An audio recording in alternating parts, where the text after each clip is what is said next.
treni, perché si deve uscire da questa logica, perché la logica della Tangentopoli Castanelli è questa qui, che se tu sei mio amico ti premio, indipendentemente che ci sia una logica o meno nel fare un'operazione, se sei un mio nemico ti punisco, se stai al ricatto ti premio, se non stai al ricatto ti punisco. Come si faceva uscire da questa logica?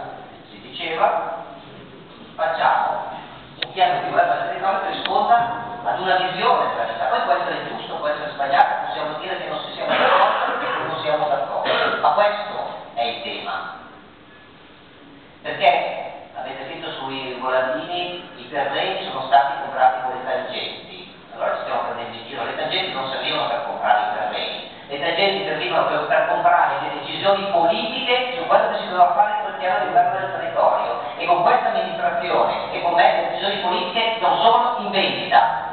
E se è questo che dovete dire, se è questo che volete dire con quel volantino, ditelo chiaramente, esplicitamente, perché la continuità significa questo. Detto questo, ovviamente ognuno fa la battaglia politica come crede. Io credo che i cittadini non siano stupidi, capiscano bene le cose, giudicheranno il lavoro che farà questa amministrazione, che farò io in particolare, spero lo giudichino nel merito delle scelte che si fanno. Ai cittadini piacerebbe anche giudicare il lavoro fatto da chi è stato in amministrazione precedentemente, da chi è stato su questo consiglio comunale, ma piacerebbe spiegare poche cose. Lo citate voi.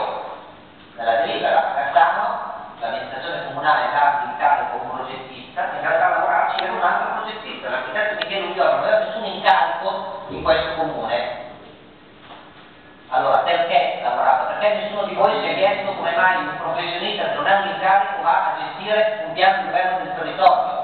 Potevate non sapere che c'era il pagamento di tangenti dietro questa cosa. Allora voi state dicendo che c'è continuità rispetto a questa cosa. Ditelo chiaramente che ognuno avrà la possibilità di difendersi nelle sedi opportune. Perché è inutile nascondersi dietro funzioni scritte in un certo modo e poi rispondere volantini che dicono tutt'altro. Però siate anche espliciti nei volantini. È inutile fare le accuse e mettermi punti di domanda. Fatele chiaramente, direttamente sui volantini e poi andate dall'autorità giudiziaria se ritenete che ci siano degli illeciti. Perché continuare con questa mancanza di chiarezza è innanzitutto prendere in giro i cittadini.